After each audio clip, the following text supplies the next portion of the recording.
So I gotta have my mic over here. That would work. Welcome everybody. Thank you guys so much for tuning in. I see there's been some updates with Riley Strain. Says family had a second autopsy done in Missouri. Riley was reportedly missing his pants and boots. It's possible the current had taken his clothing, but he did have his shirt on. And then I'm seeing that apparently there was no water in his lungs. Now, that could be alarming, but there are instances where there are cases where there is what's called dry drowning. I'm assuming if he fell either from the fall and maybe landed on his head before he went into the water, knocked himself out, he would have just dry drowned. Or if he had too much alcohol, or if he was drugged. I mean, still we don't know everything on this case, but his breathing would have stopped before he went into the water, again, causing what you would known as dry drowning.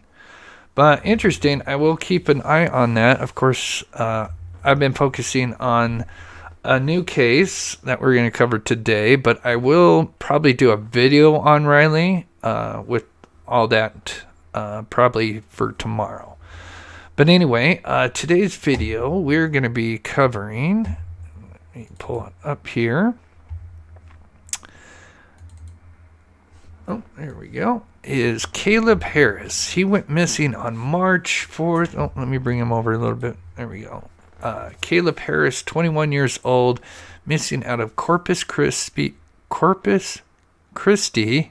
Texas.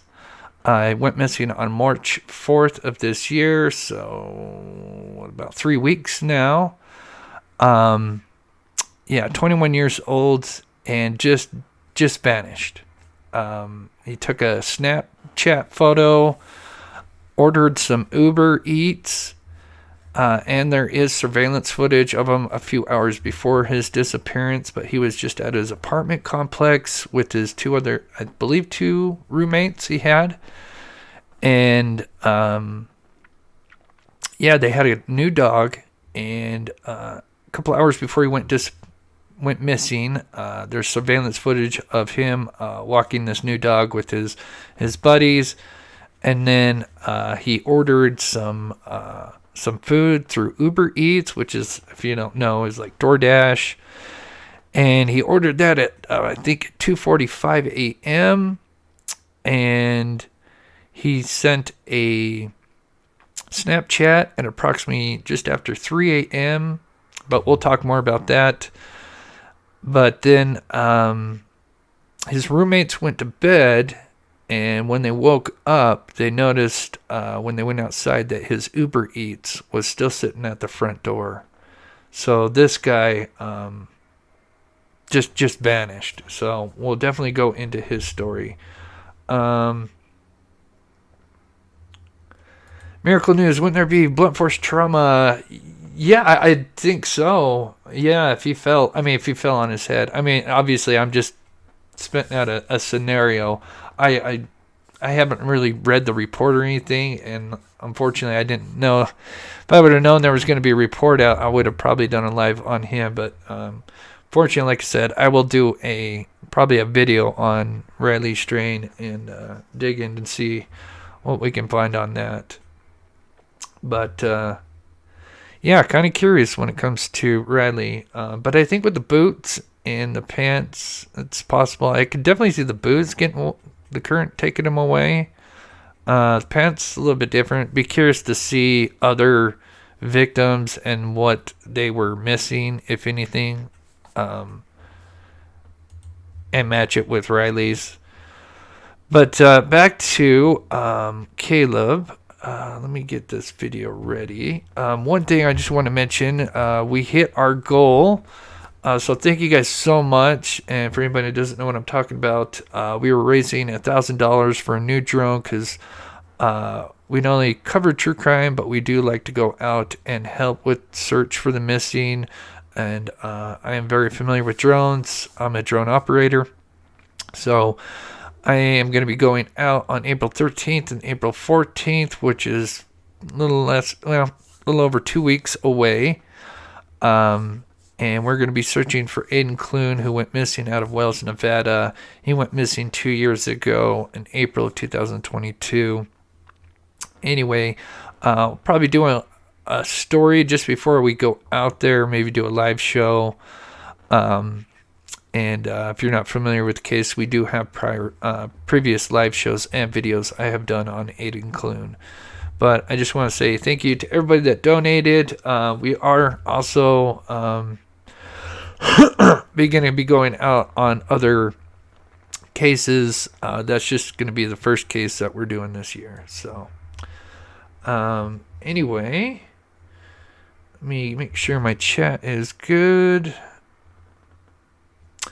Yeah, I don't know. Like I said, I just kind of saw that just before I went live with the Riley strain thing. But after the live show, or maybe at the end of the show, we'll see if we can look up anything. I'm sure the toxicology report's going to take longer. I mean, if I recall, it usually takes anywhere from like 2 to 4 weeks, somewhere in that time frame. And it's been what, maybe just over a week since Riley was found.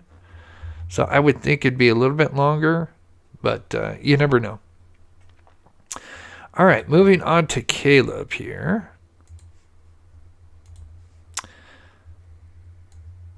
I'll pull this up here.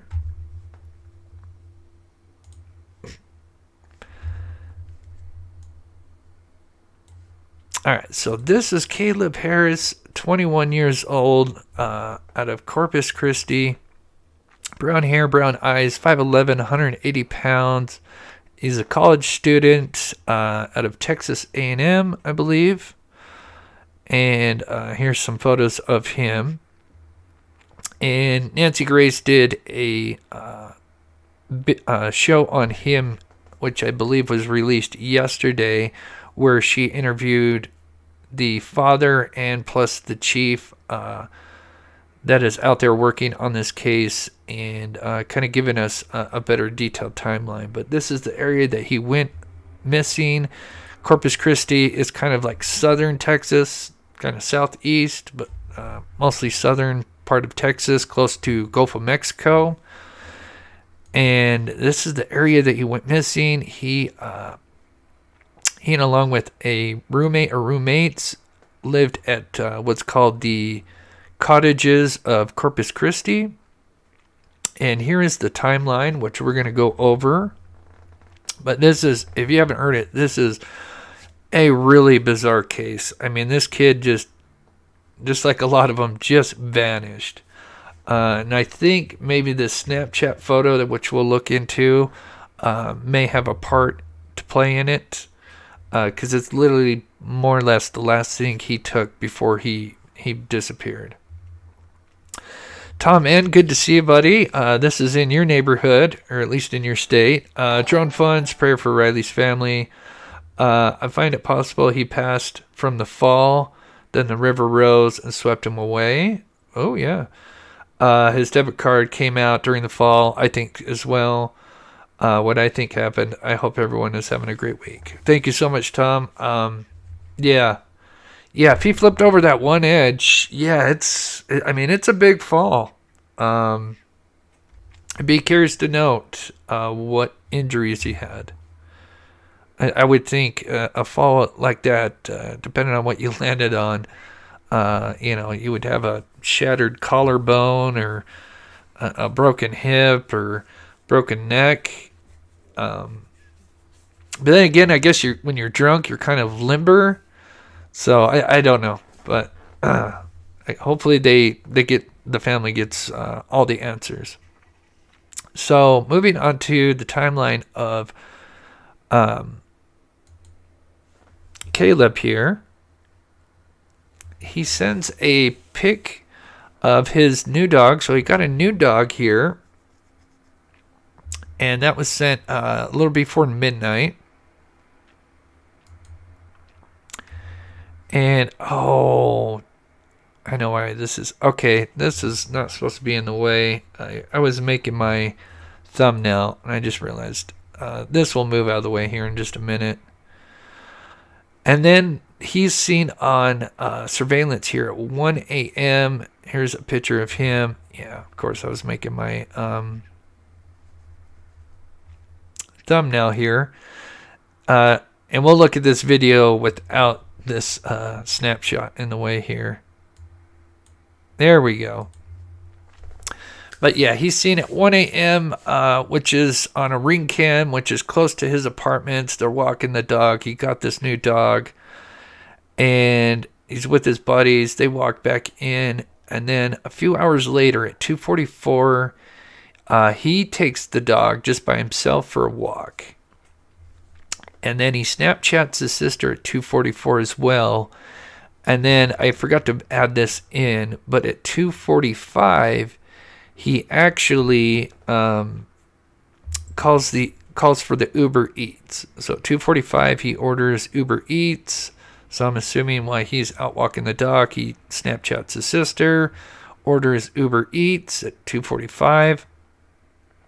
And then I think he goes back inside. And then for some reason at 2:58 a.m., his phone goes dark.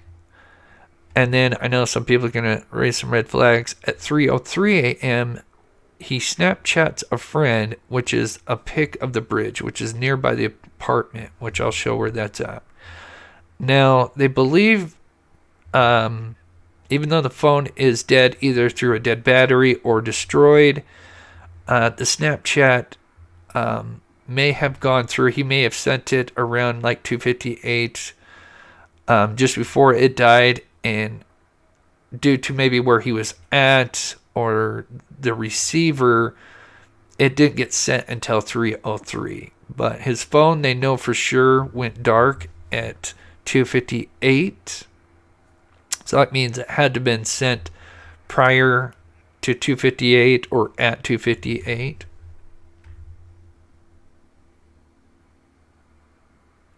And this is the Snapchat that they took.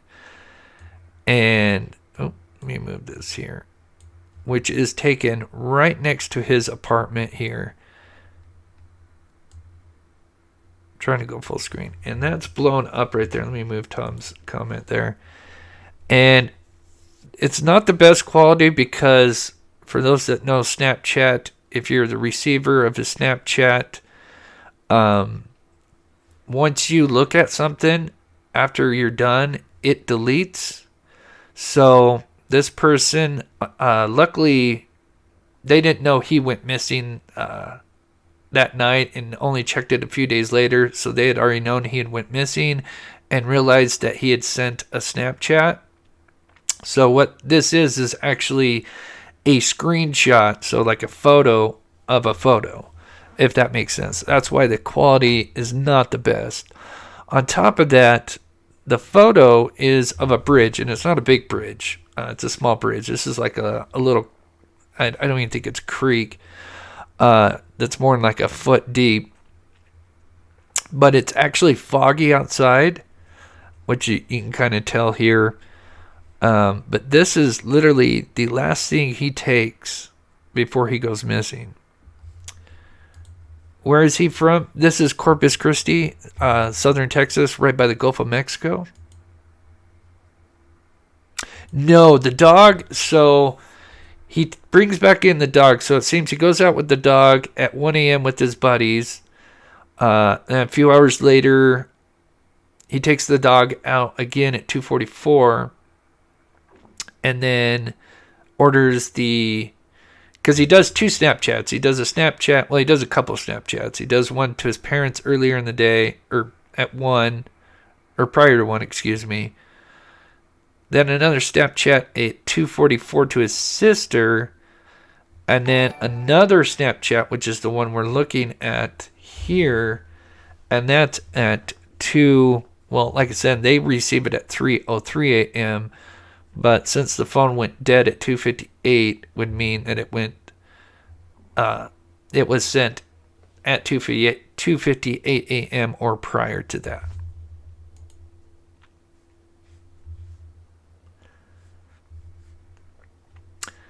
Hey Tiffany, good to see you. I'm glad you're covering this case. Yeah, this is a wild case. I mean, as many do. But here is what it looks like.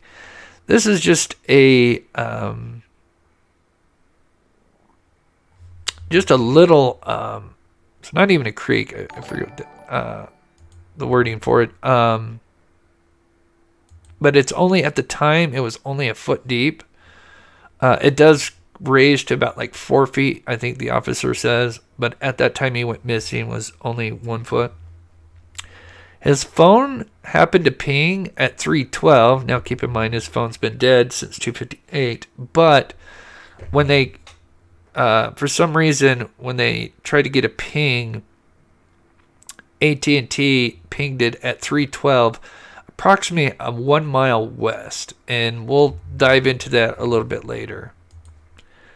Then at 3:20 is when Uber Eats drops off his food. But of course, he is missing by then. This is where that ping is approximately at. But they kind of explain that this isn't... You can't put too much weight on where this ping was actually taken at. First of all, take a... But we'll kind of go through that here in a bit. Let's see. Checking chat here. Yes, I have two theories on that Raising Grace. One, I think it could be just maybe he's just showing the fog because it was super foggy that night. Also, it makes you wonder because it's literally the last thing he takes and then he disappears. Was there something that he saw? Listen to Rachel Bonilla. This was on Nancy last night. Begin their day. They open the front door to find the Uber Eats food Caleb had ordered still at the door. The roommates started looking for Harris. At 11 a.m., the roommates file a missing person report with police and notify Texas A&M Corpus Christi campus security as well that Harris is missing. Yeah. At 3 p.m., parents Randy and Becky Harris are told their son is missing. Randy Harris headed straight for Corpus Christi. And what does Randy Harris kill? There is a reward. Repeat, 361-886-2840. And now to kill. And I think that reward has gone up. Let me know in the chat. I want to say, they say 25K, but I want to say I saw something in the Facebook groups earlier today that looked like it was raised. And I can't think of the amount, but it was almost doubled. I could be wrong. His father, Randy Harris, joining us. Mr. Harris, thank you for found him. I will never forget it the rest of my life. And you have been living with this really since Caleb seemingly disappeared on a foggy night. I want to start at the beginning with you. When did you find out something was wrong? Well, we text back and forth quite a bit. And so, the next morning... So this is his father, a nice, amazing gentleman. I think it's Randy Harris or something like that. Anyway, so he kind of gives some details. He'll talk about the roommates because the roommates have been vetted. Typical Monday morning, maybe he slept in late, whatever, and getting ready for school around 10:30, and so no big deal. And then we got a call from the roommates. They called my wife. And she immediately called me. I was working south of town, and so I got down here as quick as I can, and that kind of started everything off with meeting with the police again. They were there within 5 minutes of me arriving, and took the report again and immediately raised it to a missing persons. So that's a little bit about Caleb from his father. 2.5 years into school. He's studying environmental science. Definitely just absolutely loves the outdoors, loves fishing, loves hunting. Really got into duck hunting the last couple of years, and just loves all the clothes, wants to be sponsored. He's going to get his kayak guide license to be able to help people that buy kayaks that really don't know how to outfit them and what to put on them and what to do. And so he's going to do that. Getting ready to go to work in Colorado this summer. Just a lot of stuff. He had texted me that evening, some fishing lures that he's going to use the next day. He's very... Yeah, he is... he looks like a little heartbreaker with the blonde hair. Looks like a little California kid, Yeah, what a shame.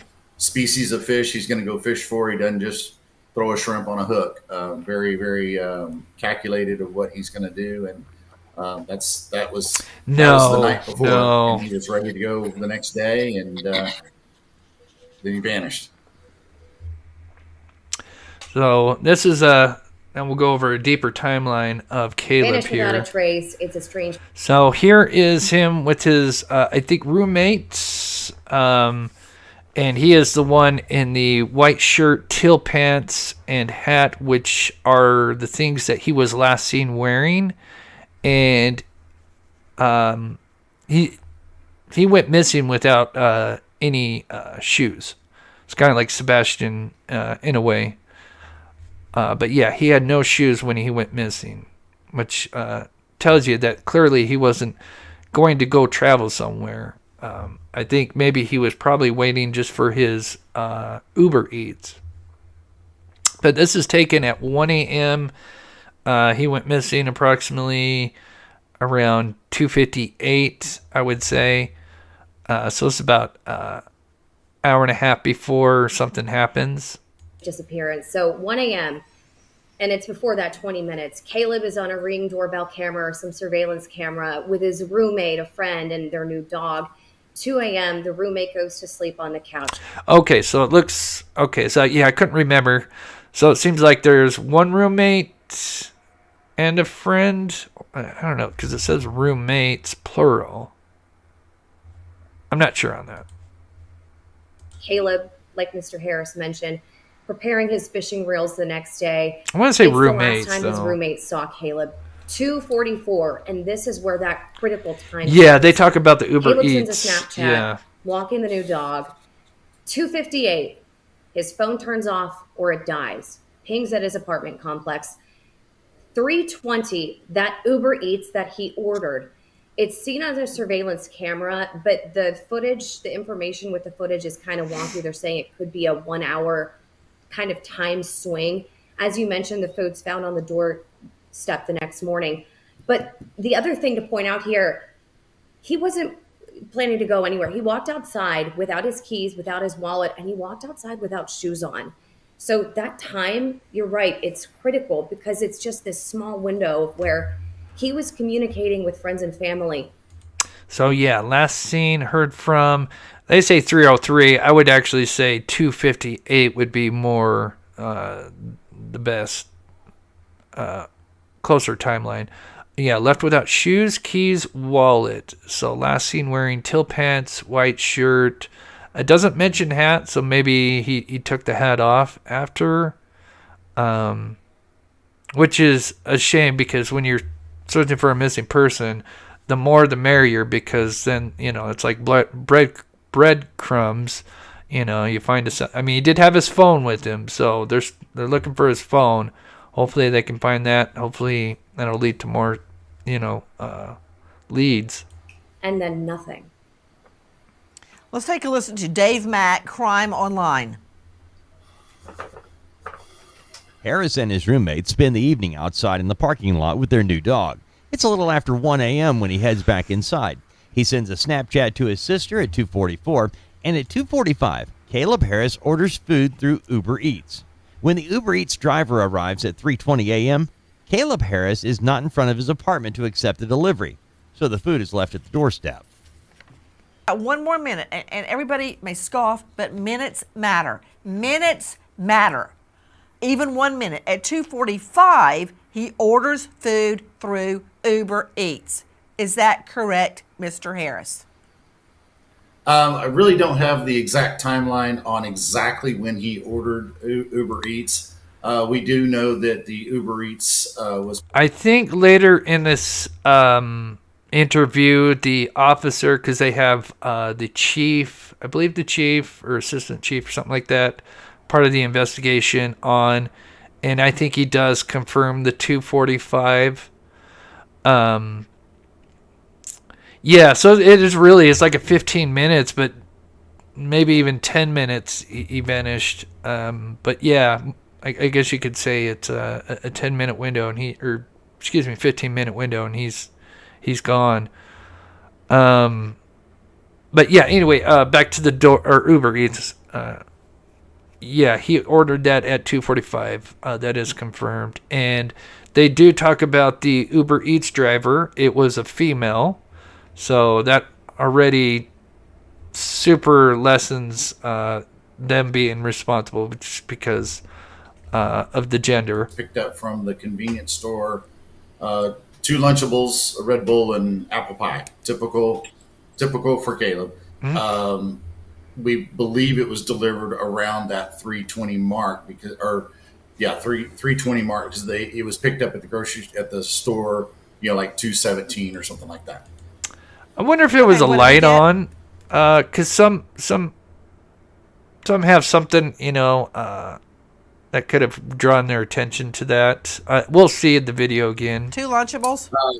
2 Lunchables, apple pie, and Red Bull. Okay. And that's normal. He would go to school, be done by noon, 1 o'clock, get back to the apartment, either a friend or a roommate, and grab their kayaks, and that was their lunch for the afternoon. Yeah. And they'd be out till before dark.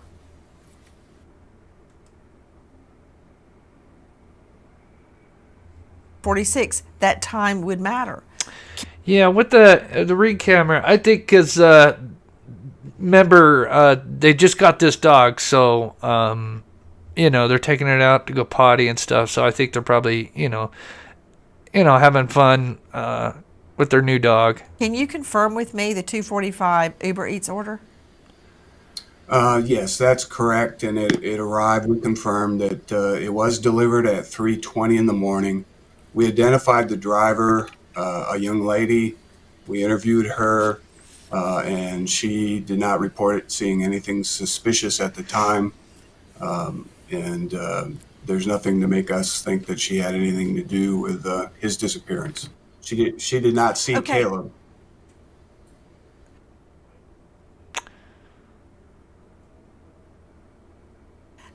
You just gave me a lot of information.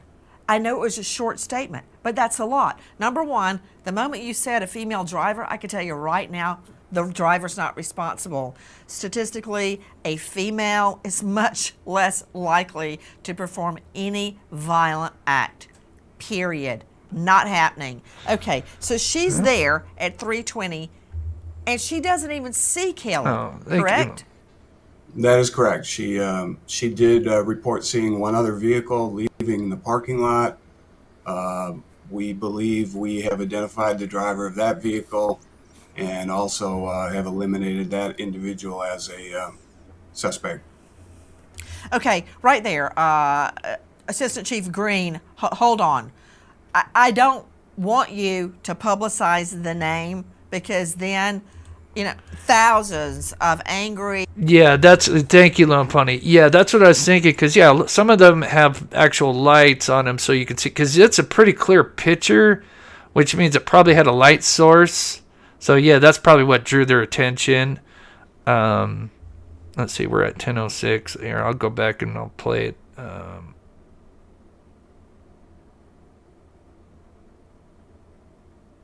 I don't know if this is the best one right here. One more minute, and everybody may scoff, but minutes Yeah, because you can see. I don't know if that's the light source, but matter. Minutes matter. yeah. I think maybe as they walked up, maybe it's motion censored. So then it turned on, and then of course it alerted them. Even 1 minute at Yeah, 2:45, go back to he where we left orders off here. food through Uber Eats. Is then, thousands of angry people would be, coming down on that person as if they were the kidnapper. But can you just tell me a little bit, like, why were they leaving the apartment complex at 3 o'clock in the morning? Williams Drive, is that where his phone at 312 pinged? I'm thinking that's what you're asking me. Williams Drive, yeah. It's approximately a mile. Let's see, what was your question? How far? It's approximately about a mile and a half. I'll show you. But we're going to learn something about this ping. This ping is actually, we can't put a lot of stock in this ping. And they explain it better a little bit further on in the interview, because they have like an IT tech guy that knows a little bit about phones and pings and stuff. And anyway, so they'll talk about that. Because I was curious about that, because when you originally just look at that and you're like, okay, well, he takes a snapshot at this bridge here, which is really not really a bridge. It's what is it, irrigation canal or whatever. And it leads, if you follow this, it actually leads right to where kind of the last ping. So I thought, oh, well, maybe, at first I didn't realize it was only a foot deep. And I thought maybe it's possible he fell in, but it's only a foot deep. In the phone, I don't think it would float. I think it would just go right to the bottom wherever it went in. I do know that they have literally scoured this whole thing around here, which they will talk about. Did they live there? Were they visiting? Were they leaving for an early morning They shift? were- Why were they leaving? It was an individual who actually lives in San Antonio. They'll talk about it had here in come a down little for the bit, weekend to visit Karen. his girlfriend at those apartments, and we're not 100% And he had sure. to drive all the way back. The timeline matches very, very closely. So we believe that's the vehicle that she saw. That individual told us the same thing, that he had left the apartments about 3:30 in the morning. So, in the descriptions of the see vehicle anything. match. No, he did not. He saw a vehicle coming into the apartment complex, which we believe is the Uber Eats. The crazy thing about this case is if you look, and I swear if you go down any street, sorry to interrupt the interview, just to show you, okay, so here's his apartment, right? Let me get rid of this. There we go. You go to just about any intersection, and this is just down the street. So here's this apartment complex, right? You go down the street, right? And look what they have. Oh. Cameras. And I swear, every intersection that I look at near his place has surveillance. So keep in mind, it's super foggy that night. And I think the officer does talk about how that does kind of play a role in searching for him. But I think if he was just wandering around, they would have seen him. So I think, in my personal opinion, just kind of early guessing, is someone picked him up, like foul play, right off that street there. But that's just my opinion. Hope 8 Fear, good to see you, gifting 1 Mob Crew membership. Thank you so much, Hope 8 Fear. That helps me out so much. Any little support, even though we hit the $1,000 goal, still support donations do help. I do appreciate that. Gosh. Okay, so about his phone, and then they do talk about the We know his roommates. phone pinged at a little after 3, but we're not sure exactly where he was or if he had contacted anybody with that ping. Phone actually quit working at 2:58. About the ping. Oh, gosh. So we're getting a ping at 3 a.m., but you're not sure, as you and your wife were saying, where he was at the time of the ping. The phone quit working at 2:58. Did he turn it off? Did it run out of juice? What happened? We really don't know that for sure. His phone, because he's out all the time, the phone does go dead pretty quickly because he's just using it all the time. The ping was at 3:03. It was a Snapchat picture, I believe, to one of his friends, and it was. So this is literally the last picture he takes, and in my opinion, after this is taken, something happens. And again, for those, because we've got 600 people in here, and thank you guys so much for taking the time to tune in. If you can, if you haven't already, please hit that like button. It helps get Caleb's story out there. I know there's so many missing people, and I know they need more volunteers, just like any other search. But yeah, this is his last Snapchat photo he takes. Now, to explain this, I explained a little bit earlier, but maybe some missed it, is the person that he sent this to didn't, when they received it, they didn't actually look at it right away. If you're not familiar with Snapchat, once you look at a message or picture, whatever, after you're done looking at it, it deletes. That's just kind of part of Snapchat. So, luckily, this person didn't look at it when it was directly sent at him, because it was sent at, got there at 3:03. Even though it could have been sent at more likely 2:58 or just before the phone died. But they looked at it a few days after he went missing, so they had known he was missing, and they noticed, oh, I got a Snapchat from him. So luckily what they did is they pulled up the Snapchat, and then with another phone, I'm assuming, took a screenshot of the photo. So that's why the quality is not the best, but and also you can tell it's super foggy on the bridge. But again, the timeline doesn't quite add up. They were able to get, from what I understand, through AT&T, an additional ping around 3:12 down the street. So again, the phone was off or turned off, but there was some other activity, and it may have been an IP ping or VPN ping. I really don't know. Okay, let's make sense of what we're hearing right now. And remember, Caleb's dad has been sifting through all the facts. He's throwing out some jargon. No, it has not. We've done a tremendous amount of searches right off the bat, and the police were there with cadets and with search and rescue, and lots of search and rescue people from San Antonio. And that was one of the biggest focuses, is obviously finding Caleb, but trying to find that phone. Even yesterday, we had the search and rescue team out of San Antonio, literally in sewer drains with cameras and ladders, looking for the phone, just to try again. Can I jump in? Shipley, you're on.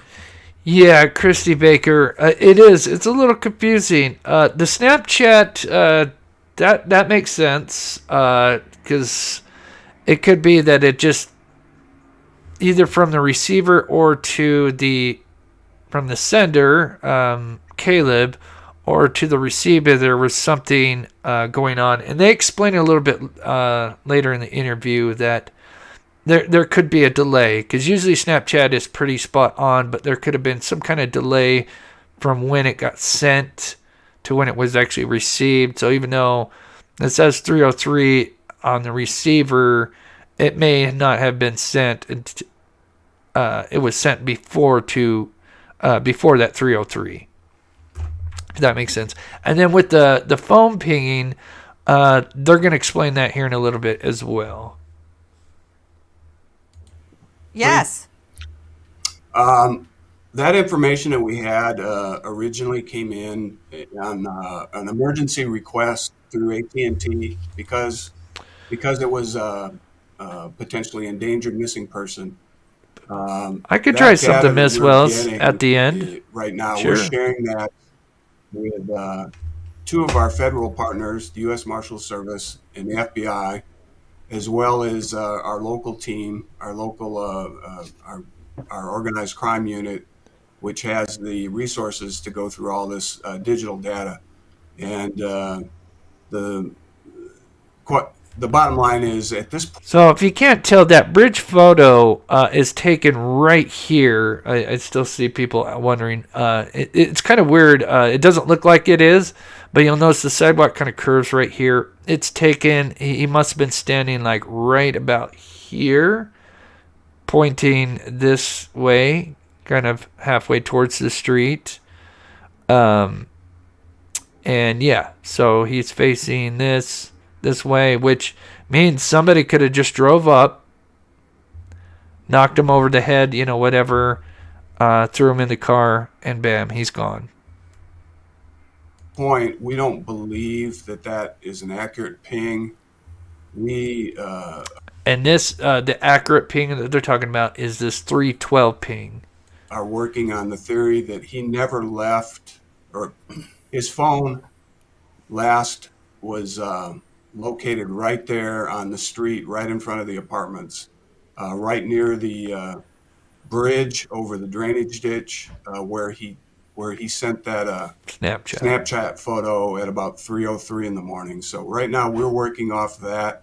We don't believe that he ever traveled over to Rod Field, which is about a mile away, a little over a mile. So, let me decide. And they'll explain it a little bit more. They believe that, for some reason that, I don't know. I better let them explain it because I'll probably kind of explain it odd. Rose Alaska with the Canadian $10. Thank you so much for the $10 super sticker. You are so awesome. Really appreciate the support. Keep what it you going just here. said. You think the Yes. 312 ping down the street is erroneous? that's our working theory right now. That data, it was preliminary data. It came in very quickly. It appeared to show him over there in that area, but at this point, we don't have a high level of confidence that that's accurate. Expert. Is that you, Todd Shipley, jumping in? Yeah. Go. It doesn't mean it's wrong. It just means that the phone found when it was looking for cell towers, a cell tower to talk to, and so it could have been a mile away. The chief is right. They're looking through a whole bunch of other data that we don't have yet, which would have been the things that, we would all start to look at, which is the cell tower data and trying to figure out where things were. But, trying to geolocate somebody with just one ping is not, necessarily possible or accurate. And the chief is correct. So they're looking at the larger set of data that they've got from the cell towers, trying to figure out what other cell phones were there. Who else could have been there pinging those towers at the same time? Yeah, that'll be huge. Geofencing. Now that we have that. What's up, Jay? Good to see you. Yeah, almost 80K. I can't believe it. I think we're, 79.5 or 75, 79.6, somewhere around in there.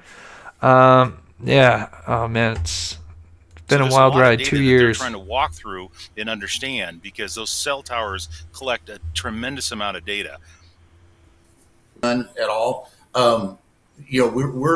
We're outside the bubble. We're looking at all different kinds of things, and those were areas where we went with bloodhounds, we went with the police, and so we're interpolating and just suspecting along with everybody else. So another curious question is, what did the bloodhounds pick up? I've been in that Facebook group. I haven't spent a lot of time in there. I'd be curious to know what, if anything, they picked up.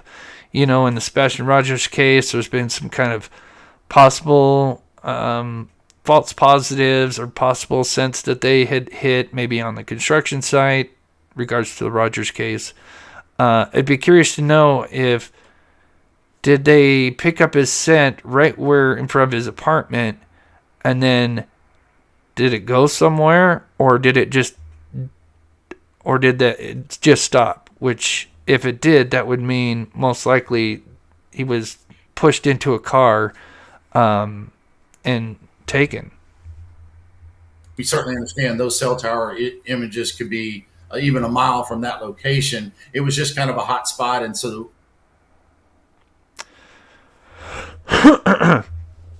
because that helps me refine the timeline. I've got a question. The Snapchat that Caleb sent to his sister, I assume, with the new dog, where was he when he sent the Snapchat? Can you see in the background where he was? Yes, it appears he was walking through the parking lot of the apartment complex. It's actually a short Snapchat video. And it appears he's in the complex at 2:44 when he's walking the dog. But then at 3:03, he's actually just outside the apartment complex on the main street that runs right by the complex. So it sounds like what he did, just to kind of further touch on what he just said. So I don't know which apartment he lives in. This is his apartment complex. So it sounds like, they took the dog out at 1, which we see that little surveillance footage for our ring cam footage, whatever. And then he goes out at 2:44. Maybe let's just say his apartment's here. So then he, kind of walks. He sends a Snapchat to his sister while walking the dog, and then also orders Uber Eats. So maybe walks the dog for maybe a minute or two, and then comes back. I'm assuming because the dog is fine and safe. For anybody that's wondering, the dog is fine. So the dog made it back home, which means he clearly had made it back home. And then I would assume, because this is what I did when it's been a long time since I ordered DoorDash, but it's the same thing as Uber Eats. You can order not only from fast food, but you can order from, your nearest convenience store or whatever, because he got Lunchables. So that means they had to have gone to, I'm assuming, a grocery store or a convenience store. And so I'm assuming he probably brought in the dog. And then sometime a few minutes later walked out, and maybe was because he knew that the Uber Eats was going to be, coming soon. They didn't get there until 3:20, but he's out there just before 3 a.m. And it had now been 15 minutes or a little less than that since he had ordered Uber Eats. So maybe he was kind of out there. For anybody that's never done Uber Eats or DoorDash, now I've never done Uber Eats, but I'm pretty sure it's the same thing. So you have the app, and you basically can see your driver and where they're at, and are they at the fast food place that you ordered from? Are they picking up the food? Did they pick up the food and now they're on their way? And usually you can see a live ping, and I'm assuming it's kind of the other way around with the drivers. I'm not 100% sure, but in short, usually you can see kind of where they're at. You've kind of got a ping. So I just wonder if that's maybe what he was doing, was just kind of maybe waiting out there. That's why he didn't have his shoes. And just waiting for this Uber Eats driver. Let me know what you guys think in chat. And there's a small bridge that goes over a drainage ditch. That's Okay, the I last. want to be clear about the bridge, because a lot of people are like, oh, did he fall in some deep water? That's not what that bridge is it? Well, it's a drainage ditch. When we have heavy rains, it certainly could be a drowning potential. But at the time of his disappearance, there was only less than in that area, it was less than a foot of water in it. And we searched it thoroughly with our dive team. Texas Search and Rescue brought in their canines. We swept it again with the canines. It was swept again with the bloodhounds from the Department of Corrections brought their canines in. So it's been thoroughly searched, and no sign of Caleb or the cell phone. Randy Harris, I feel very strongly he did not go to that bridge and fall into the 1 foot of water. That's not what happened. I agree. Was he near that bridge that night? Yes, we certainly believe that based on the Snapchat photo he sent to one of his high school friends at 3:03 in the morning. So we have another entry into the timeline. He sends a... Oh, I get what you're saying, Miss Wells. You're basically saying that the puppy would have probably woken up before 11 a.m., which is when they had called him in missing. Yeah, as far as the details on that, obviously we don't know. All I can say is they did say they vetted the roommates. And I know one of his roommates, if I recall, is literally like one of his childhood best friends. So I don't think the roommates had anything to do with it. They say they have been cleared. Snapchat to a friend at 3:03 a.m. and he's at the bridge. Correct. Can you mark where his apartment is on the map? Yeah, I've been showing that. Karen, this is like I said, I don't know which apartment is the exact apartment. I don't have the, what unit. It's one of these. I don't know right now exactly the exact apartment. Certainly believe that based on the Snapchat photo he sent to one of his high school friends at 3:03 in the morning. So we have another Oh, that'd be entry awesome. into the timeline. He sends a Snapchat to a friend at 3:03 a.m. and he's at the bridge. Correct. We're very confident that he was there at the bridge in front of the apartment complex. Again, So when we're talking about the bridge, So, yeah, I'll take this picture. I don't know what I can do with it. I'd have to run some enhanced AI imagery on it. I don't know how much is going to clear it up because it is fog. And yeah, be curious why he took this picture. I would lean towards one. It's just because it's fog and he's maybe just saying that like, hey, look how foggy it is again. I guess people are saying in the chat because of Gulf of Mexico's nearby that this is kind of a reoccurring thing around this town. We also have Rona Jane in here. She is from Corpus Christi and says she took some pictures around the apartments that she could email me. I would love that. If you wouldn't mind, and I could show some when I get them. If you can send those in, just let me know. I'll check my email. Let me grab this chats real quick here. Elizabeth Meyer, thank you so much for the $5 super sticker. You are so awesome. That goes towards our surge for April 13th and April 14th. Tom Roseland with the $25 I forget the NOK. It's gonna Norway. Oh, you say it right there. Yes, that's awesome. Viewers all the way from Norway. That's so cool. Thank you so much, Tom. I think that equates to about like somewhere between like $5-10, I think. Thank you so much, Tom. there it is right there. Okay, it's kind of really only a bridge to fall off on one side. That didn't happen. That's where he is, out walking the dog. Where is the dog, Randy Harris? At that point, the dog was back in the apartment. So There's a he picture of the must have dog. gone out to get the food.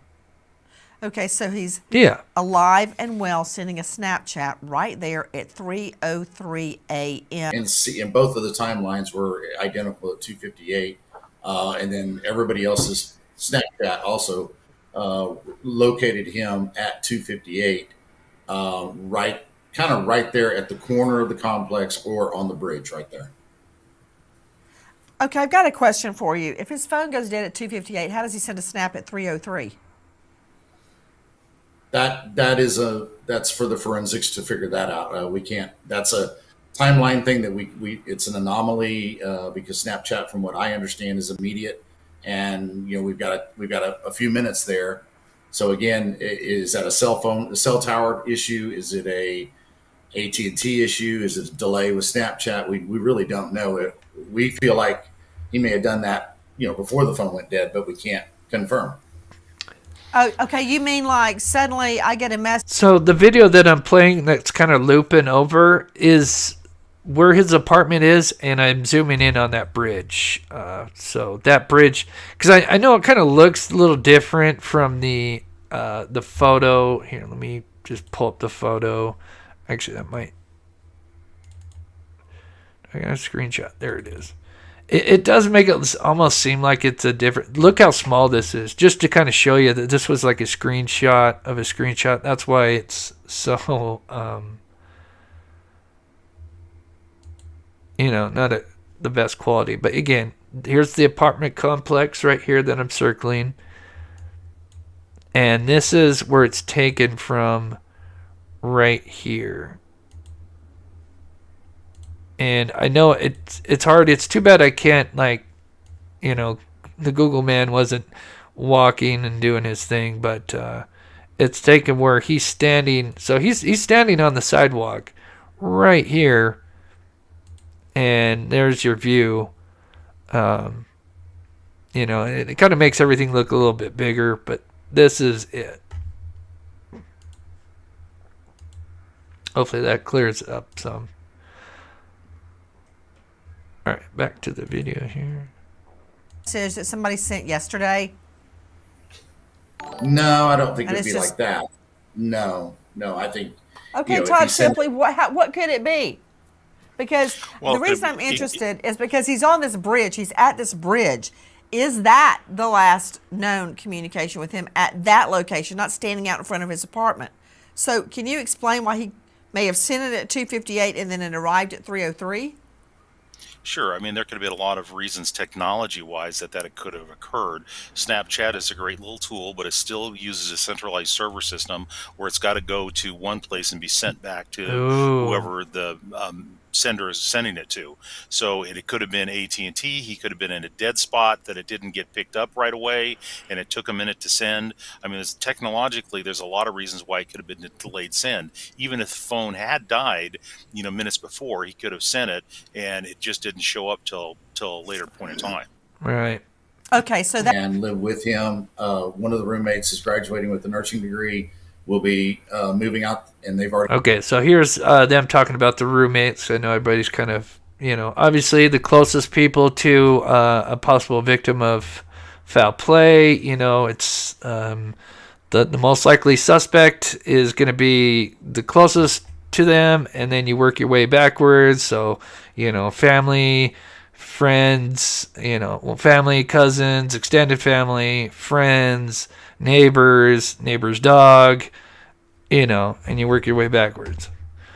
Tom is from Texas. There is a lot of cartel gang activity in this town, and we're going to look at something. We're almost done with Nancy Grace's interview. I think we have about 10 more minutes.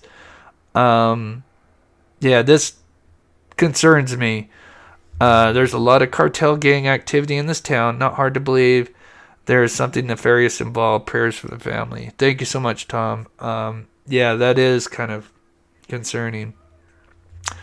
For those that are kind of mentioning about the Riley Strain case, I did hear that there's been a few updates about the autopsy and stuff. I did kind of talk about that at the beginning. We'll touch on it at the very end of the show. I'm gonna do a video on that as well. So, Connie, thank you so much. Sorry, I got something in my throat. Thank you so much for the $20 super sticker. You were so awesome. Really appreciate the support. Let me continue this so I can get to chat. We signed a lease with actually the boy in the video there, the third boy in the red or maroon shirt. He'll be joining him this fall as an additional roommate, which again is another friend from New Braunfels. The friend group out of the New Braunfels area is really tight. It's about 7 or 8 kids down there from the school that they graduated with, and one of his roommates he's been with since 4th grade football. All these kids are very, very tight because we went to a small Christian school there in New Braunfels. So their graduating class was 40 kids. So it was very close. We left the complex. Why would he do that on such a foggy evening on foot? And it didn't make sense to us. We checked the vehicle just to make sure that it was operational, that it had fuel. It did. So that certainly added to the question of why would he be going anywhere on foot at that time of night in those conditions. As we mentioned, it was extremely foggy that night. which has also complicated the investigation. Surveillance video that we have recovered is not at the quality that we would normally expect, but the fog certainly made it much more difficult to see things. And I assume that all of his social media has been combed? Yes, please do. So one thing that I thought about this, if we're working on the theory that this was an abduction, a couple of things that I'm sure law enforcement is looking into. The first thing is there are random abductions of people. That happens. But a lot of times when an adult is abducted, they're abducted by someone who's had contact with them or knows them. I've seen and been involved in cases like that. So I'm sure that law enforcement is combing through this young man's text to see who he was talking to, obviously through the social media. But are there people that he had contact with that other people didn't know about? I mean, all these theories, I think, are probably under investigation and also giving this kind of a national voice. Are there people who aren't in that local area who had contact with him through social media or texting or emails or things like that, that could maybe help provide other information to look at other potential people that could have been involved in him that maybe no one knew about? I also understand Caleb has been spotted in some surveillance video. Can you share? So that's the end of Nancy Grace. I think there's maybe one or two tidbits in this interview, and then we'll look at the reviews of that apartment complex, and they do talk about raise some red flags, I should say. Tom N, number one murder per capita in state of Texas. Wow. Yeah, that's kind of scary.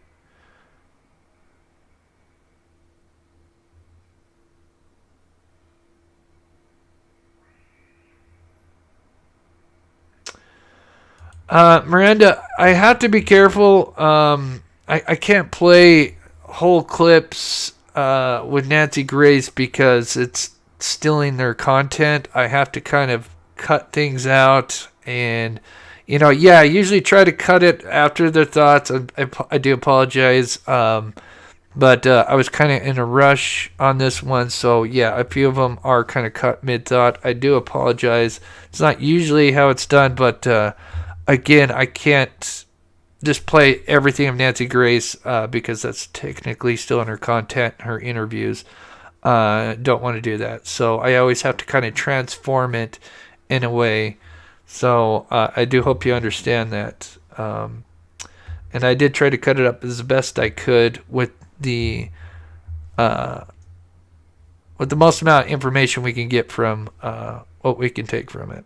Share more with us about what that video entails? Anything concerning in that footage that you saw? In that particular one, that was around 1 a.m. They were outside playing with the dog, and we've kind of mentioned that they were just outside playing with the dog, having fun, and that was a doorbell camera that caught them out at that, just right there at the apartments. And which one is Caleb? Which in that video? The white shirt with the cap. The white on. shirt. Yeah. Okay. What about phone pings? Anything from his phone records? Just 244 sending a snap to my daughter, and then phone went off around 12:58. There were. And he says 12:58. I think he meant 2:58. Poor Miss Harris. I'm sure he's going through a tough time. There's a couple of times I think he does it. Nancy Grace accidentally mentioned the wrong time. Some additional AT&T IP pings that we've been really focused on right there at his apartment, and then pretty close to his apartment area as well. We've been really focused on those because we feel like the phone was possibly there somewhere. But at this point, we'll probably never find the phone because of the time frame that we're in. Yeah. But we're still definitely positive. And we have a map and a route they're going of kind of those last movements with the phone pings. We've also learned that when Caleb disappeared, he wasn't wearing shoes. He didn't have his wallet. He certainly wouldn't have been able to get very far on his own. Do you think Caleb asked for help from someone? Was he that type of person? We don't know. We really don't know. He is the kind of kid that would help somebody if they needed help.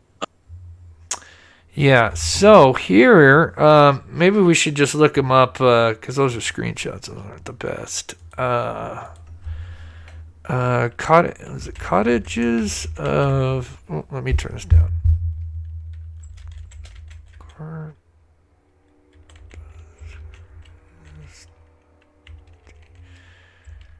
Review. Okay, let's see if I can find where those reviews are at.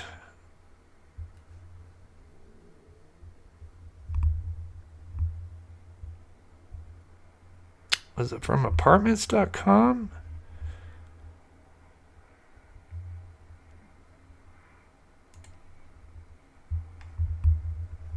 Let's see here. Reviews. This is from apartments. Okay. The unit's poor condition. Let's see. Read more. Terrible condition. Large rentals. Bad management.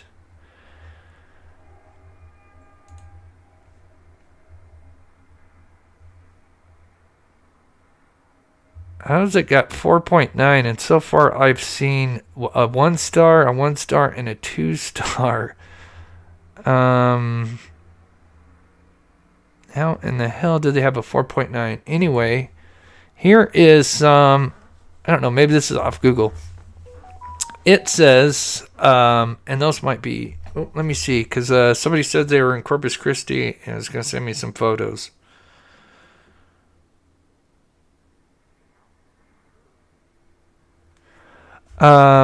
Constant gunshots is one of them. This person's got a bunch of issues, and it says I had over $1,000 worth of tools stolen from my car. The gate was always broken, so it stayed open. Anyone could get in. Office did not provide a safe place to live. Number 3, constant gunshots. Yeah, that's not good. Do not live here. Talks about bugs. My car got broken into along with 10 other cars in the complex. Just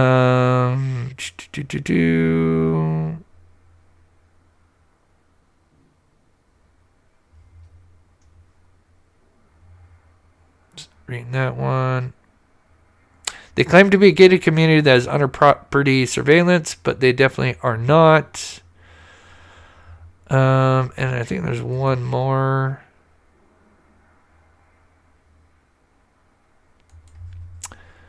Absolute worst place to live. Management doesn't care about safety of students and are completely incompetent.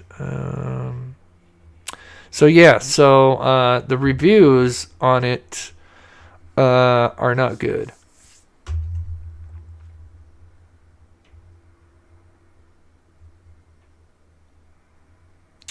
With the tech, I was gonna say you're probably talking about the constant gunshots.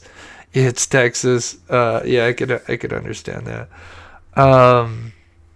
But yeah, there are some reviews that, and I'll be honest. I mean, I've lived in so many apartments, and I would say, if I were to look up the reviews on the apartments I've lived in, I would say like 80% of them would mirror a lot of what's said on this. So I guess I take that with a grain of salt. But again, super strange. I think something clearly, this photo is taken around 2:58 a.m. after he walked the dog for a second time. Obviously, he'd brought it in before he went back out. I think he's out here waiting for his Uber Eats. And I don't know, maybe because it was foggy, maybe, I mean, I don't know, that kind of sounds stupid because they have GPS, so they would probably know where to go. Yeah, just weird. But yeah, I see some people mentioning he could have been hit by a vehicle. I mean, that would mean he'd have to go wandering into the road.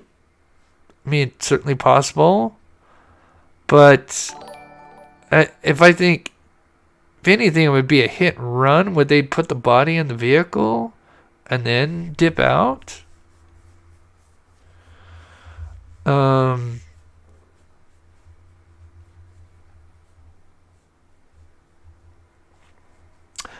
let me see here, and I'm still looking at chat here. I just want to see. Give me a second, guys. Rona, I don't know if you had a chance to send those photos in. I'm just gonna take a look.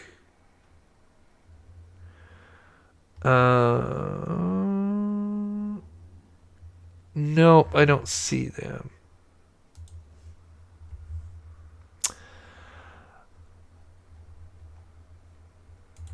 Lone Pony, thank you again. Prayers for Caleb, his family, and friends. Everyone, please share his information on social media. Yeah, I mean, it looks like it's such a sweet kid with a cute family. Parents seem like amazing people. Maybe if I had more time, maybe I could reach out to him, maybe have him on the show. I don't know. It's going to be kind of tight because I got to start preparing for our first case here in about a week. 17.76 murders per year in a town of, so almost 18 murder, or is that 17,000? Did we miss a zero? I'm assuming, I'm going to go on a limb, say that's 17,000 murders per year in a town of 320,000? Or is it 17? 18 murders per year. No, 17,000 would be big. Yeah, 18 murders per year in a town of 320,000. Yeah, that's scary. Somebody else asked something else. Yeah, then I'm going to check on Riley Strain before we go. I am going to do a video on Riley Strain. We'll look at that for a second. Just looking at chat here.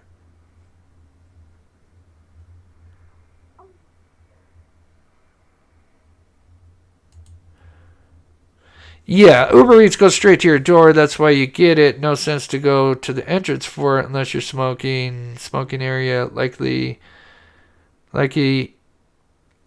he got Uber Eats before he go outside usually. Yeah, I don't know. Yeah, like I said, it's just a theory as to why he was out there at that spot. And I do agree.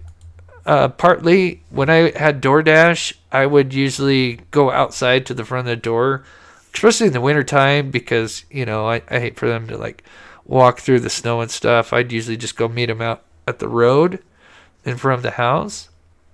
And so maybe he was just trying to be nice and meet him because it's really the entrance, if you look at it.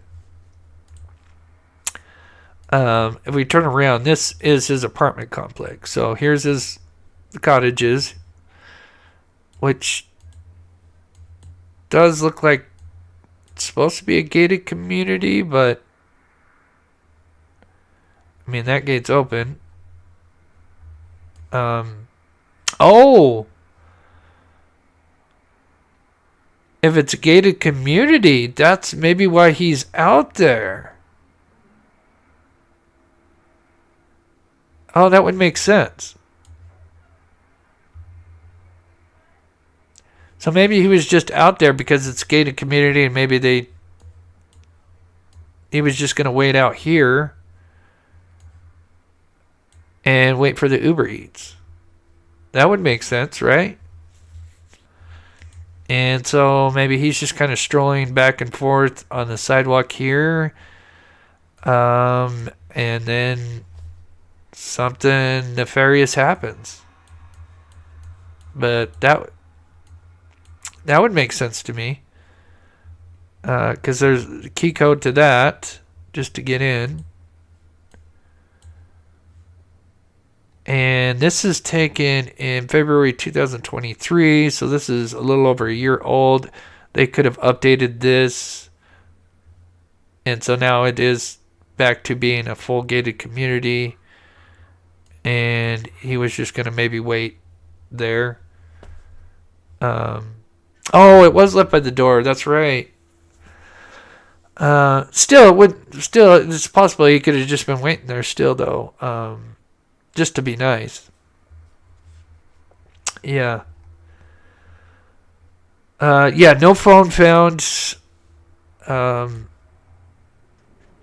And yeah, that's about it. 2,600 missing cases in Texas this year. Yeah, I mean it's huge. I mean we cover missing every day. It's the statistics on it are yeah, they're bad. Scott Morris, he had to have been taken somewhere no one could hear him yell. Hi, Chris. This is Texas. Tracy on Hubcell. I live a few hours south of Corpus. There was a van there. Not sure if you knew. I've heard something mentioned about, was it a yellow van or something like that? I'm not sure, though.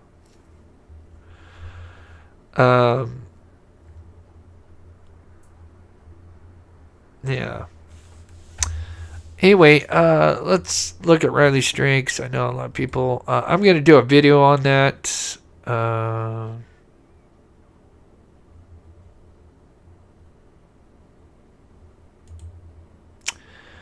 We don't know if water was found in Strand's lungs. Some suggest if no water is found, Strand was dead before he went into the river. Now, that's not true. There's something called dry drowning. If you're passed out, you're not breathing, you can dry drown. There has been other cases where that's happened. But the medical examiner tells me that this is not definitive. A person struggling to breathe underwater can have a throat spasm. That's true. Even somebody that's not passed out. Their throat spasms and water, it just, your body's kind of trying to, natural way to not to let the water into the lungs. And so it blocks it. When this happens, no water goes into your lungs, and it's known as dry drowning. So yeah, so water in the lungs is not a huge red flag.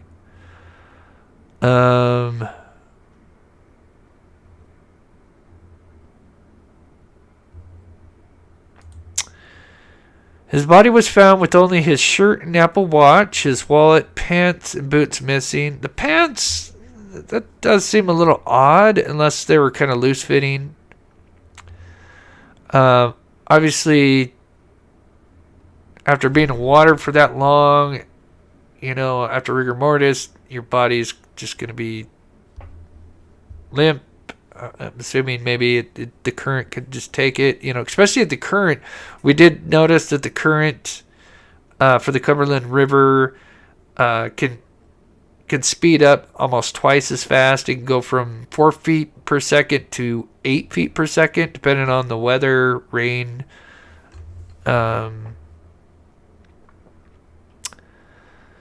So yeah, that's something I'll probably do a video on if there's a lot to go over on that. It doesn't seem like there's too much more information on that.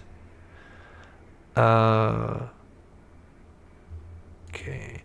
Second autopsy requested by family. First autopsy said no obvious wounds, lack of water in lungs, waiting on toxicology. Toxicology is going to take 2 to 4 weeks.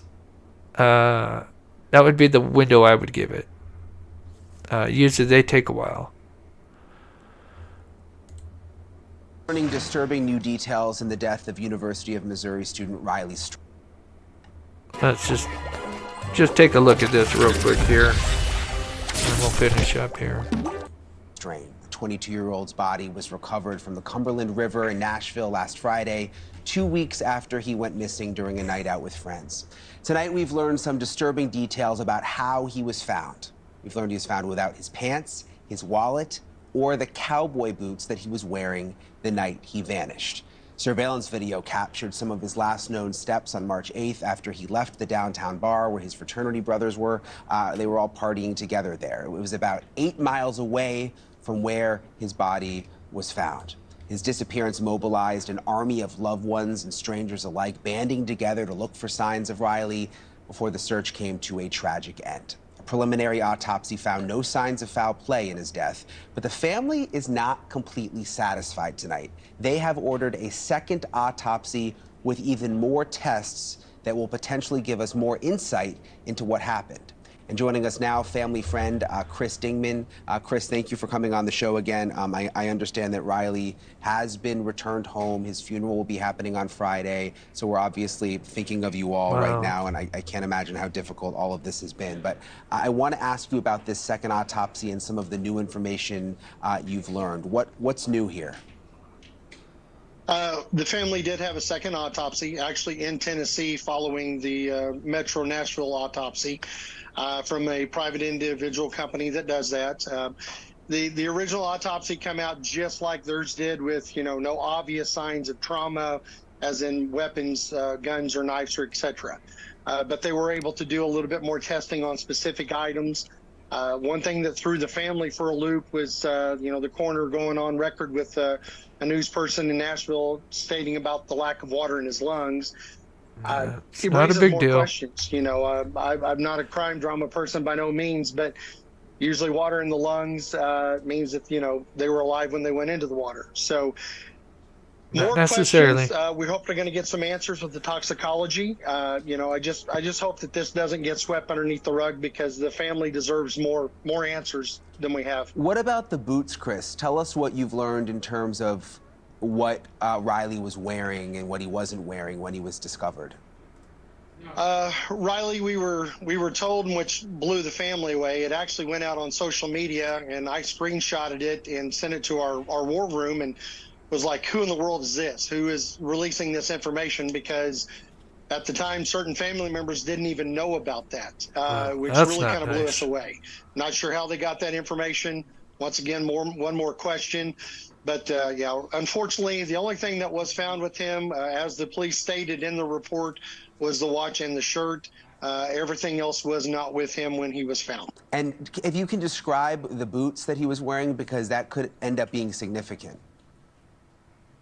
His mother was pretty sure they were Justin's, and they were a square nose style cowboy boot, kind of a flat color. Once again, the jeans were, I think, buckle is what the jeans were. We already knew about the Michael Kors billfold. There's specific things that we've been out in front of this entire time looking for in case this did come up. So we're hoping now that maybe that they will come up so we can get more answers. So his cowboy boots were not on when he was found, and his jeans were not on, and his wallet was missing. Do you know, Chris, if he was wearing a belt? That I do not know, unfortunately, but in one of the pictures we went back and looked at, I'd always preach to the boys about keeping their billfold in their front pocket. Just to being in clubs, it's real easy to get pickpocketed. And the one picture where the boys are all together outside, if you look in the right front pocket, we're pretty sure that's where he had his billfold. So the billfold should have been secured in his pants. Unfortunately, we don't have those answers right now. Last time we spoke, you mentioned that police had told the family, this was right after his body was discovered, that there were still some people that they wanted to talk to. We know there's a homeless sort of camp in that area. Have they been able to talk to those people? Have you learned any more on that front? We have not been notified. Actually, one of the people of interest, a little bit after an hour Riley was found, I was back at that scene and just happened to see that person. And so we had a group of volunteers that kind of followed the gentleman. We called the police, let them know that we had found him, because we hadn't been notified they had talked to yet, and was told by the police that, that was no longer a person of interest. They had somebody else they were interested in. But we know somebody else they were interested in. That's interesting. From the homeless people that lived there, that was the person that was supposedly up on the road when Riley fell into the bushes or whatever happened, and he yelled back down that, this was just somebody that had been drinking. It was okay. So once again, a little more confusion. I hope that the ball hasn't been dropped on this. There's numerous people in the videos at the detention center that coincide with the police officer's body cam and a time stamp where they show up on footage still walking north. I strongly believe, and it may just be a love family one knowing that wanting some more answers, but I think there's somebody out there that knows what actually happened that night, and we would love for them to come forward, and we need some more info. Thanks so much for... Yeah, I would think. I mean, with that guy right there, it sounds like at the very least there was two guys, the one homeless guy that was interviewed and then mentioned the other guy that was supposedly kind of assisting him in some fashion. So that's two people right there. And they were right there just before either this accident or maybe foul play. He was robbed and then they pushed him over. It's certainly a possibility. It certainly can't be ruled out. But anyway, I will probably do a video on that. But once again, I just want to reiterate the case that we're covering today. I wanted to pull up the other one, but that's Caleb Harris, missing since March 4th. 21 years old, college student from Texas A&M, brown hair, brown eyes, 5'11", 180 pounds. Went missing around basically 3 a.m. on March 4th in the Corpis Christi area, which is... close this real quick. Which is this area right here where he was last seen, and that is kind of southern Texas. Yeah, it's... close to the Gulf of Mexico. Yeah, foggy night, which is interesting as well. Did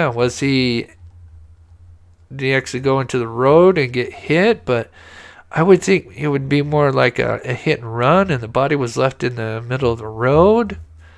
But, yeah, who knows? But I hate to say it, but I think foul play is a factor in this case. I can't see. This kid has whole future ahead of him. He was barefoot, so it didn't seem like he was going to be wandering. In my opinion, I think he was just maybe waiting for his Uber Eats, because he had brought the dog back in.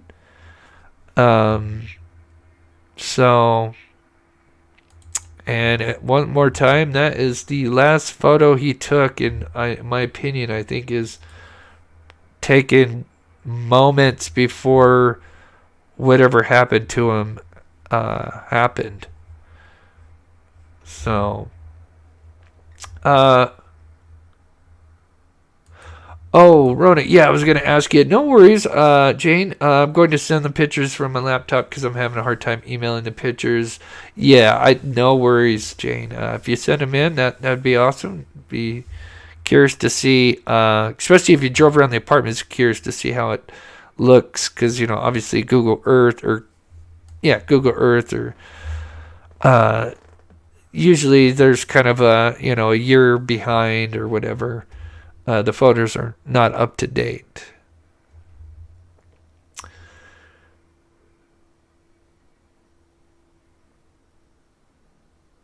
Let's interview again, guys. The guy with the stick, his trousers are really muddy. Oh, you're talking about Riley Strain.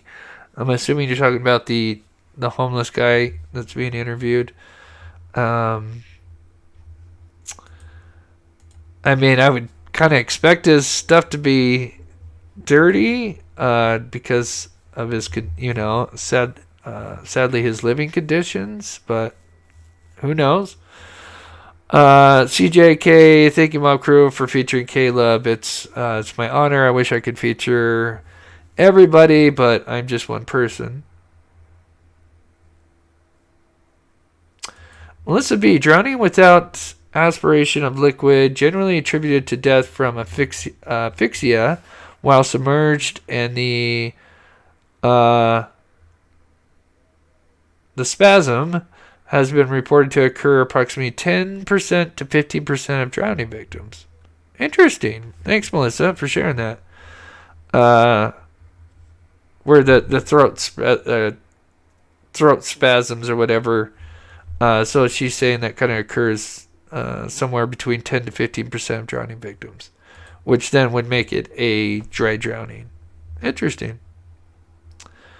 So one last time, if you haven't already, please hit that like button. It helps get these missing persons and cases out there. We will be back on, today's Wednesday, we'll be back on Friday, unless there's some breaking news.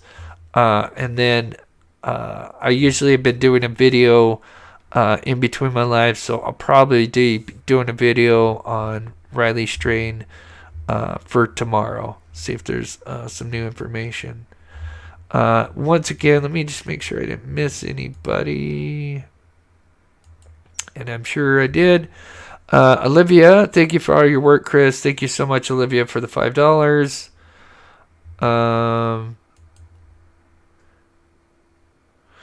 Tom N, again coming in. Crime of opportunity is hard to solve. Delphi. Touche. Thank you so much, Tom. Appreciate it, buddy. And I think we got them all. All right, guys. We'll be back Friday. Thank you so much. You guys are awesome. I really appreciate it. And then, of course, thank you to my wonderful mods who help make this be a wonderful community. So thank you to the mods. And we will see you guys Friday.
Mm-hmm.